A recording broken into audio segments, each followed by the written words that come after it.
পর্যন্ত দুটো একটি বিক্ষিপ্ত ঘটনা ছাড়া ঠিকই আছে সব। গতকাল রাত থেকে পুলিশের একটা অংশ যে তাণ্ডবলীলা চালিয়েছে, যেটা আমাদের রাজনৈতিক জীবনে কখনো দেখিনি। আমাদের দুজন কর্মী হসপিটালে পুলিশের লাঠিতে তাদের পা ভেঙে গেছে, এবং বিশেষ করে এখানে বিজয়গঞ্জ থানার যে অফিসার ইনচার্জ আছে, তারই লিডারশিপে পরিকল্পিতভাবে আমাদের কর্মীদের ঘরবাড়ি ভেঙে দেওয়া, আমাদের কর্মীদের উপর আক্রমণ করা, ঘরে ঘরে গিয়ে মহিলাদের উপর টর্চার করা, সিএপিএফকে নিয়ে যে গুন্ডামি করছে, এটা আমরা আমাদের রাজনৈতিক জীবনে কখনো দেখিনি। পুলিশের কোনো নিরপেক্ষতা নেই এখানে। দু একজন অফিসার আছে, আমি সকলকে বলবো না, দু একজন পুলিশ আছে যাদের কোনো নিরপেক্ষতা নেই, যারা কমিশনের দালালতি করছে, আর কমিশনেরও কোনো নিরপেক্ষতা নেই।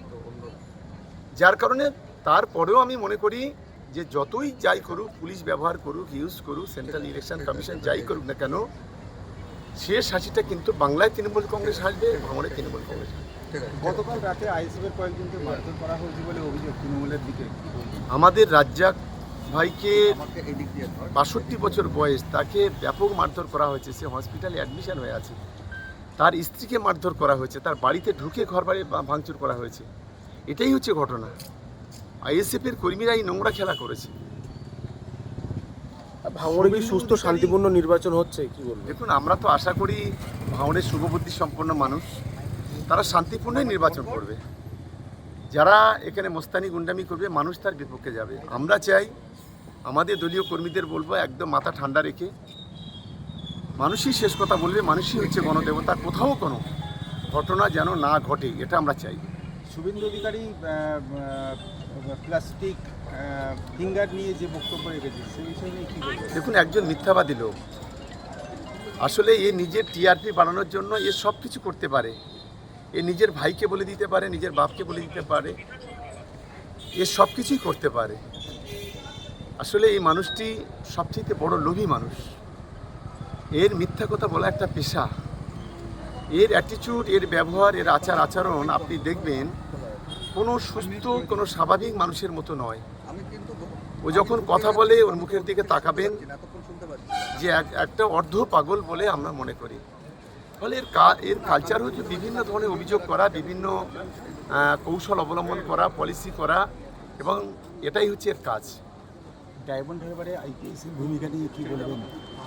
দেখুন, আমি একটু অবাক হয়ে গেলাম যে উনি এখানে এসেছেন আইন শৃঙ্খলার ঠিক করতে, ইলেকশন নিরপেক্ষ এটা করতে, নাকি উনি এখানে এসে ডায়লগ দিয়ে, শোলে বইয়ের মতো ডায়লগ দিতে এসেছেন। ওনাকে বুঝতে হবে এটা হচ্ছে বাংলা,